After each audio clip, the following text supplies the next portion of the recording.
I was deadheading the begonias on the back porch when my daughter-in-law came through the sliding door with a glass of lemon water and a smile that didn't quite reach her eyes. "I've been meaning to bring something up," she said, settling into Jean's old Adirondack chair like it had always been hers. "We've been doing a lot of research about the nursery, lighting, air circulation." She tilted her head. "The room at the end of the hall, the one with all the east light. It's honestly, the baby's going to need that room." I looked up. My hands were still in the dirt. "And honestly," she added, smoothing her cardigan over her belly, "a place this size is a lot for one person. We found a couple of really nice one-bedrooms over in Glenfield. Quiet, closer to the pharmacy." Closer to the pharmacy, like I was already past managing stairs. My son appeared in the doorway behind her, hands in his pockets. "It makes sense, Mom. Gemma needs the space. We can help you move." Callum said it the way people say things they've rehearsed. Warm, reasonable, like they'd already decided and I was just being briefed. I set down the garden shears. Slowly, the way you set something down when you're deciding what to do with your hands. "I built those flower beds," I said. Neither of them answered. "Your father and I laid that stone path in 2009, in August, in 90-degree heat. He carried every paver from the driveway in a wheelbarrow." Gemma smiled. "Of course, and it's beautiful. We just want what's best for everyone." I nodded, picked up my shears again, and turned back to the begonias. They went inside. I heard the sliding door close behind them. They thought I was thinking it over. I had already been thinking it over for 3 weeks. Jean found this house on a Saturday morning in October 12 years ago, when we were still convinced we'd retire somewhere warmer and just needed a placeholder. He drove me out here on a whim, a listing he'd seen taped to the bulletin board at the hardware store, of all places. And we stood in the overgrown front yard with leaves stuck to our shoes and he said, "Look at those bones." The porch sagged. The gutters hung off at angles. Someone had carpeted the living room in something brown and deeply unfortunate. We bought it 6 weeks later. We had 4 good years in this house before his diagnosis. 2 more years that I won't try to describe, and then I had it alone. Callum was already living with Gemma by then. They'd been together 2 years, had their apartment in the city. He came home for the funeral, stayed 3 weeks, and then went back to his life. I didn't begrudge him that. You can't ask your adult children to stop living. What I did instead was learn to live in this house the hard way. I ripped out the brown carpet myself and found good hardwood underneath. I watched YouTube videos until midnight learning how to refinish it. My knees ached for a week afterward. I repainted every room, and I mean every room. The ceilings, the trim, the inside of the closets. I rebuilt the garden beds with proper edging. I had the furnace serviced. I replaced the kitchen faucet 3 times before I finally called a plumber and stopped being stubborn. By the time Callum called last spring to say he and Gemma were in a tough spot, her freelance contracts had dried up. Their lease was ending. Could they stay with me just temporarily while they figured things out?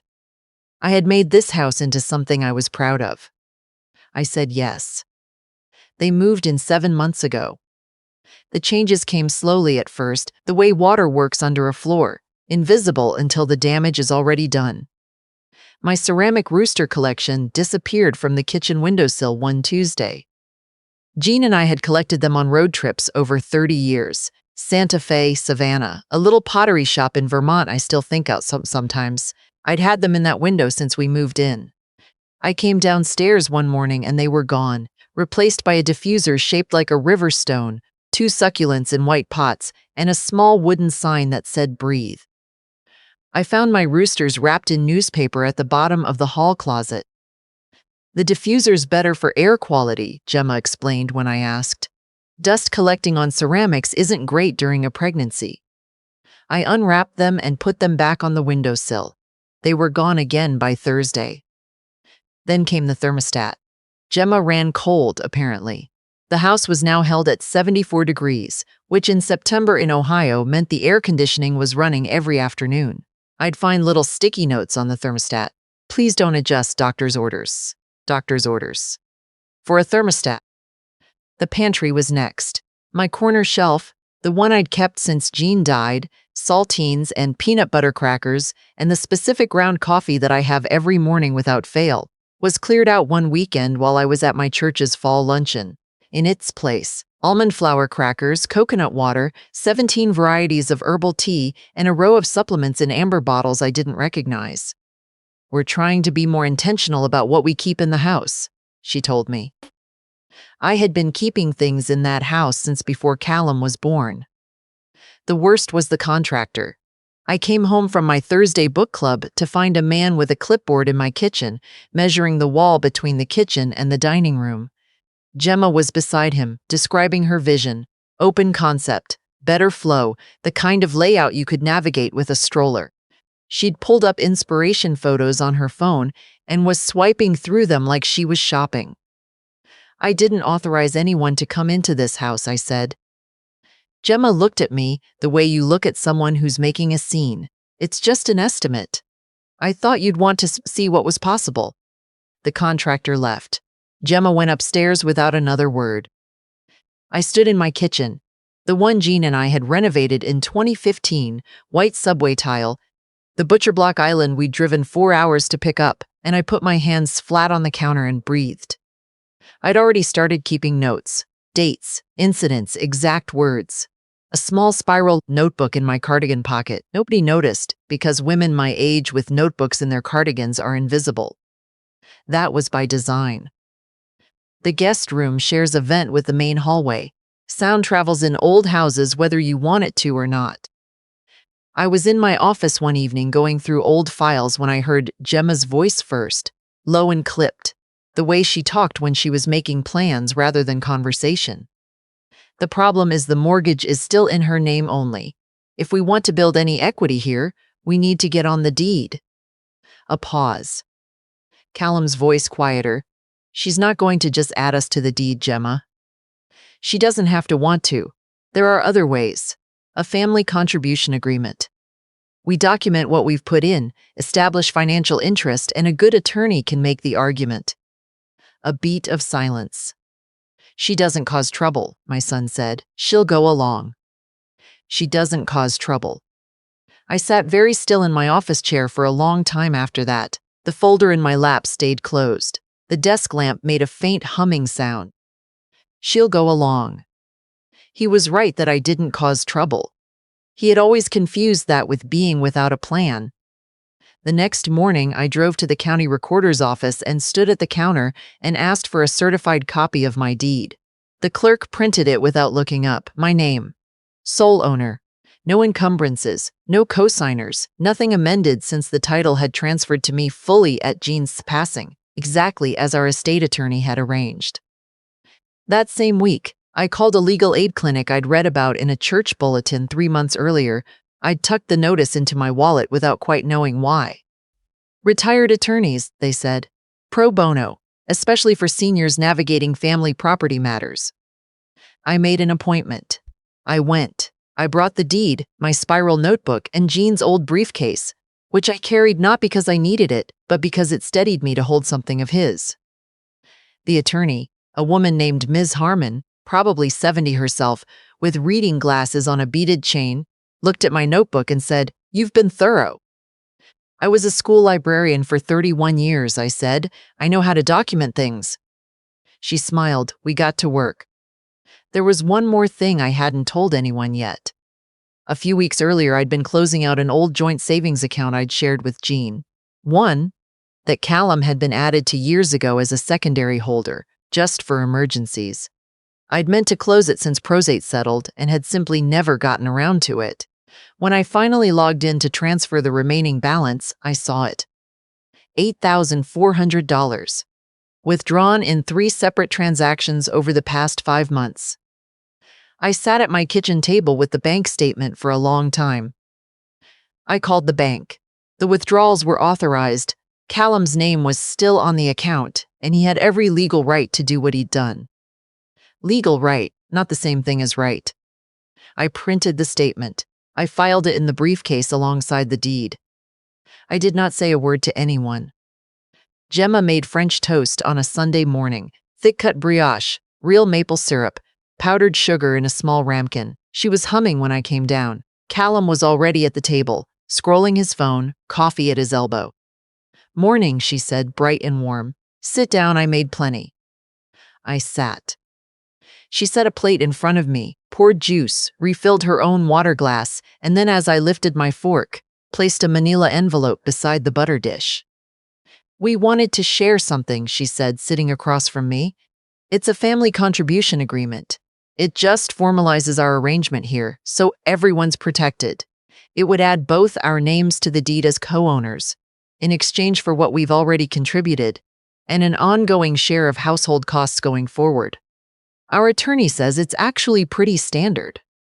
"You hired an attorney," I said. "Just to make sure the paperwork was solid, for everyone's benefit." I set my fork down. Callum was looking at the table. "Did you know that Callum withdrew $8,400 from the savings account I shared with your father?" I asked. I kept my voice the same temperature it always was, over 5 months, without mentioning it. The humming stopped. Callum looked up. "I found it in the bank statement," I said. "Last month." He opened his mouth. I reached into the chair beside me and lifted my own envelope onto the table, placed it between the butter dish and their manila folder. "Go ahead and open it," I said. Callum picked it up. His hands weren't entirely steady. The first page was the certified copy of the deed, my name, sole owner, no co-owners listed. The second page was the bank statement, with all 3 withdrawals highlighted in yellow. The third page was a letter from Miss Harmon's clinic, a formal 30-day notice to vacate the premises per Ohio Revised Code, accompanied by a calculation of fair market rent for 7 months at current Glenfield area rates, $1,800 a month, minus a reasonable credit for stated household contributions.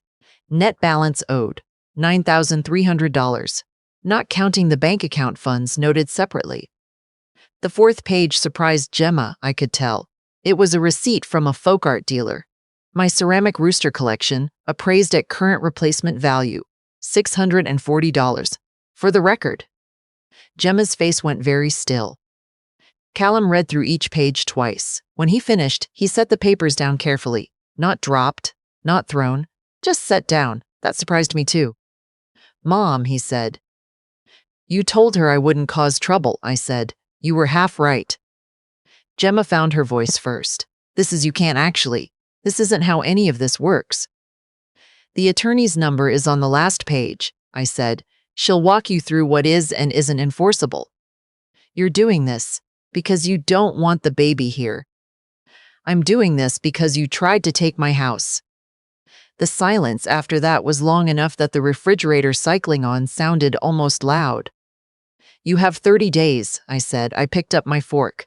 The French toast, I'll give her this, was excellent. I finished every bite.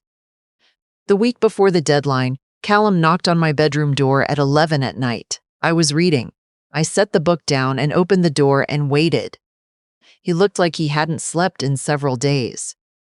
"Gemma told me the baby was definitely mine," he said. "When she first found out, I asked her directly. She said yes, without question. I didn't say anything. I found messages," he said, "on an old tablet I'd forgotten was connected to her account. She'd been in contact with her ex. Not just contact." He stopped. "There was a stretch of time, back in the spring, where I wasn't entirely sure we were even back together yet. And she was." He didn't finish the sentence. "I asked her about it last night," he said. "She didn't deny it." I looked at my son. His face at 36 still had the same shape it had when he used to fall asleep on long car rides home from his grandmother's house. I knew that face in every weather. "I'm going to ask for a paternity test," he said. I nodded once. "I know that doesn't fix the account," he said. "I was going to pay it back. I kept telling myself I'd bring it up when things settled down." He looked at the floor. I think I was waiting for a moment that wasn't coming. "You thought I wouldn't notice," I said, not harshly, just clearly. He nodded. I went to my desk and retrieved the eviction filing. The paperwork Miss Harmon had prepared for the sheriff's office, signed and ready. 7 days, I said, and held it out to him. He took it. Then I closed my door and went back to my book, though I didn't read much more of it that night. Through the ceiling, I could hear them arguing, low, urgent, the specific sound of two people who have run out of room to pretend. A drawer slammed somewhere, then quiet. 2 days later, a folded piece of paper appeared under my bedroom door. Callum's handwriting, 3 lied, 0%. I sat with that for a while. Not surprised, exactly. But it still lands when a thing you suspected becomes a thing that's confirmed. Then I went downstairs and made coffee. The right coffee from my shelf. Gemma left on a Wednesday.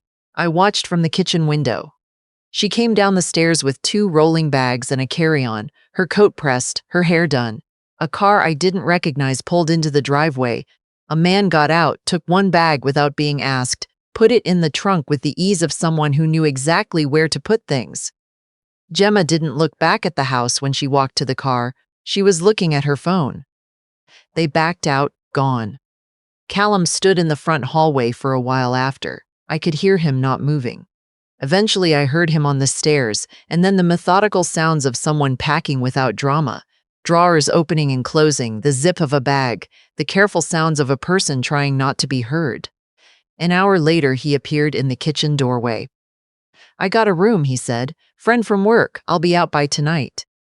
"Okay," I said. He stood there another moment. "The money. I want to set up a payment plan. $200 a month until it's settled. More if I can manage it." "I know you will," I said. He nodded. He left without asking to hug me, which was either consideration or shame, and I chose to believe it was consideration. When the front door closed, the house settled into a quiet I hadn't heard in 7 months. I stood in the kitchen and let it come back to me, the particular sound of a house that belongs to itself again. The refrigerator hum. A cardinal on the feeder gene had hung in 2017, knocking twice at the seed before flying off. I walked down the hall to the guest room and pushed the door open. Stripped bed, empty closet, the white succulents, fake as I had suspected for months, were gone. I opened the window. October air came in cold and direct and clean. Then I went to the kitchen and retrieved my rooster collection from behind the cookbooks, where I'd been keeping them safe. I placed each one back on the windowsill.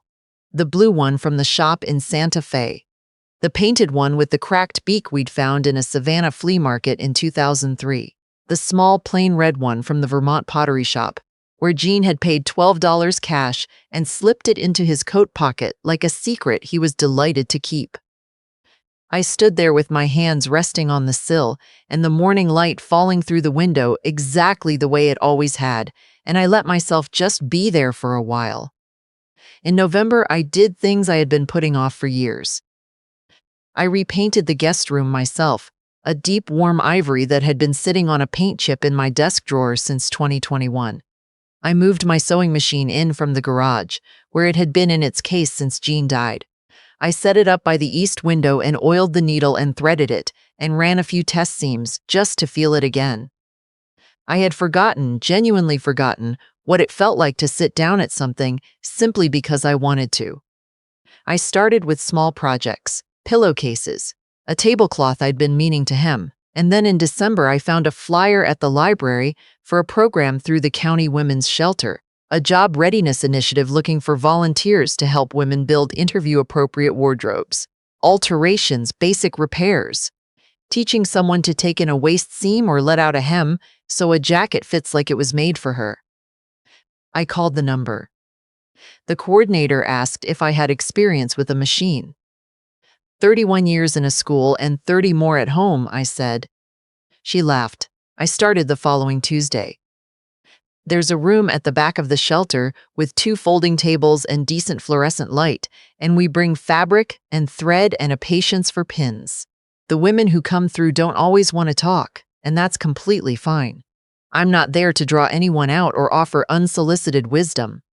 I'm there because I know how to take a blazer that doesn't fit and make it fit, and that is a skill worth having, and it is worth passing on. Last week, a woman came in younger than I expected, wearing a fleece jacket 2 sizes too large, carrying herself like someone who had spent a long time trying to take up less space than she needed. She sat across from me while I showed her how to mark a seam with chalk. She was quiet for a long time. Then she said, "I didn't think anyone would want to bother teaching me something new." I looked up. Well, I said, now you know how to mark a seam, so there's that. She laughed, short and surprised, like it had caught her off guard. The blazer fit by the end of the session. She wore it out the door. Callum calls on Sundays. We talk for 20, sometimes 30 minutes. He's been making payments on the account, 200 every month, consistent, without me needing to ask again. We don't discuss Gemma. We don't revisit the conversation I heard through the vent. The one where my son said she doesn't cause trouble, like it was a settled fact about my character. I haven't forgotten it, and I probably won't. But I also know that people say things in private that they wouldn't say to your face. And sometimes that's cowardice, and sometimes it's just being human, and a 63 years of living hasn't made me certain enough of the difference to throw my son away over it. We're figuring it out, that's the honest answer. Jean's chair is back in the bay window, angled exactly the way he liked it, where the morning light comes in and stays a while. I sit there with my coffee, the right coffee, from my shelf in my pantry, in my kitchen, and I look out at the garden he planted in his last good year, and the floors I refinished, and the roosters in the window, and I think about how much of what we love is invisible labor. 31 years of late evenings, library paste and overdue notices, and learning the Dewey Decimal System until it lived in my fingers. 12 years of this house, the carpet I pulled up, the stone path I helped lay in August heat, the sewing machine I finally took out of its case. This house has my name on it. More than that, it has my hands in it, my years, my grief and my stubbornness, and the long, slow, unglamorous work of staying. Nobody's taking it. I know that now in a way I didn't quite believe before, not because I was weak then, but because I'd never had to prove it. The women who come in on Tuesday mornings know something about that. About staying when leaving would be easier, and leaving when staying would cost you everything. And learning slowly, sometimes painfully, to tell the difference. I bring good thread on Tuesdays, the quality kind, the kind that holds through washing and wearing and use. Some things are worth making to last.